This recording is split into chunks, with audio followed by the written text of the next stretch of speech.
turned, I noticed he hadn't shaved and was wearing a dirty shirt and trousers, as if he'd just jumped out of bed.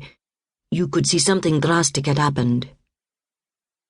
She could not remember how she got home and had only a vague recollection of throwing her files in the back of the car and driving straight back to her home to be comforted by her sister.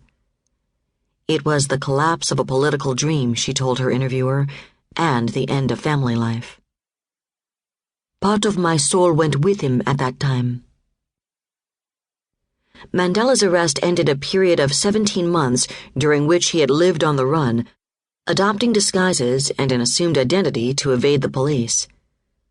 His continued freedom had been a great embarrassment to the authorities, as well as a thrilling adventure to many in the country's black community, who might have been even more excited had they known what he was really up to during those days.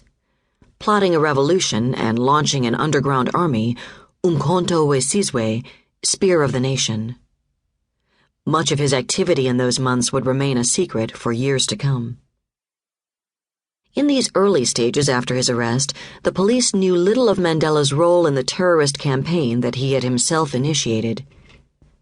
Instead, he was first charged with incitement as a result of his public calls for a strike, a stay-at-home, the year before. It was illegal for all black workers in essential services, domestic servants included, to withdraw their labor. He would later be charged with the additional offense of leaving the country without a passport. Wolfie Kodesh was at the Johannesburg Magistrates' Court for Mandela's appearance on August 15th. The imposing 1940s court building on Fox Street was just across the road from the former law offices of Mandela and Tambo at Chancellor House.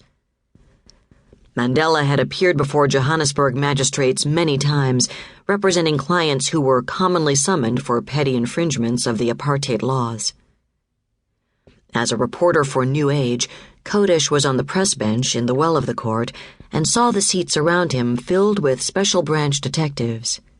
There were police everywhere, with spectators overflowing onto the streets outside. A Free Mandela committee had been hurriedly formed, and Free Mandela slogans were appearing as graffiti all around the country. Kodesh could see the police were jumpy. Just before the hearing was due to start, Winnie appeared with a suitcase, which she took up to a policeman standing in the dock. "Can you take this change of clothing to Mandela?"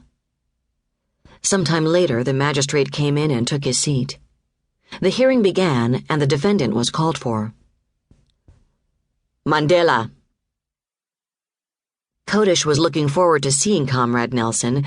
They had formed a close bond during Mandela's months on the run and hoped to give him a conspiratorial wink. Kodesh had noticed Mandela many years ago, long before he ever knew him. He had seen this small, tall, athletic, handsome figure walking down Plain Street in Johannesburg city center and had stopped to watch only because people were turning to look at Mandela as he passed. No revolutionary ever went so well dressed as the young Nelson Mandela. Growing up in the Eastern Cape, Mandela had gone barefoot in casual or traditional dress, but he had adopted a formal style in his teenage years that became ever smarter as his life progressed. Mandela favored Khan's, the Jewish tailor shop in central Johannesburg, just opposite the entrance to the Rand Club, a private club that was a bastion of white supremacy. George Bizos, a lifelong friend who had continued to call Mandela Nell even when he was president of South Africa, though only after respectfully checking with him first, had walked into Khan's one day in the 1950s and seen a white tailor on one knee before Mandela's immaculate frame, sizing up his inside leg with a tape measure. This was an extraordinary spectacle in apartheid South Africa. Bizos could almost see the horror on the faces of the two white customers who entered the shop. Bizos imagined that whilst they would be shocked that Khan would make a suit for a black man, they would rationalize that he had done it for the money, rather than for any ideological reasons. Up came Mandela, up the steps into the dock. Kodesh had never seen anything like it. The effect on the court was electrifying. Gone were the suit and tie and the shiny shoes. Mandela was wearing